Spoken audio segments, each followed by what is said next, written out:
Pour comprendre un livre, il faut que le lecteur sache la langue de l'auteur qui l'a écrit.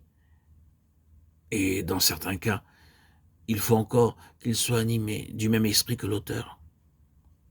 Pour comprendre l'Écriture, nous avons besoin de posséder en nous le Saint-Esprit qui avait inspiré les saints hommes chargés de nous la transmettre. La parole éternelle et l'Esprit éternel sont inséparables. Il en est de même de la parole créatrice et de l'Esprit créateur. Genèse 1, 2, 3, Psaume 33, 6. Et ne saurait en être autrement de la parole et de l'Esprit pour l'œuvre de la rédemption. Jean 1, 1, 3, 14, 33. De même, pour la parole écrite, les paroles que je vous dis sont esprit. Et de même encore pour les paroles des apôtres, 1 Thessaloniciens 5.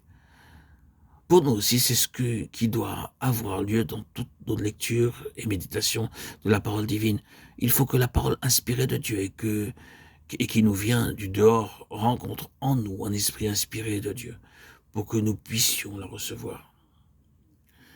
La parole de Dieu est une semence douée de vie latente qui demande un sol fertile pour se développer. Luc 8, 11.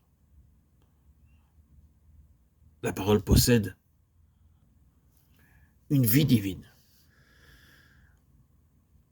Ne la recevez pas seulement par l'intelligence ou la volonté, mais qu'elle entre dans l'esprit nouveau où habite l'Esprit de Dieu.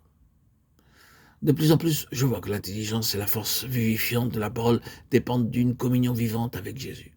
Pourquoi tant de chutes dans la vie chrétienne au lieu de la victoire promise? N'est-ce pas parce qu'on cherche la vérité en dehors de la vertu de l'esprit que Dieu me donne de croire ces deux vérités? La parole est remplie de l'esprit divin et de sa vertu. Elle peut agir avec efficace. Mon cœur possède en lui le même esprit divin, et c'est cet esprit qui doit recevoir en moi la parole pour qu'elle ait force de vie. C'est de la puissance de l'esprit que me vient la vie.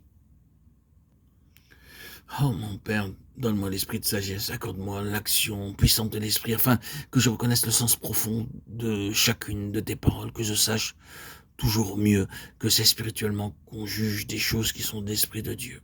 1 Corinthiens 2, 14.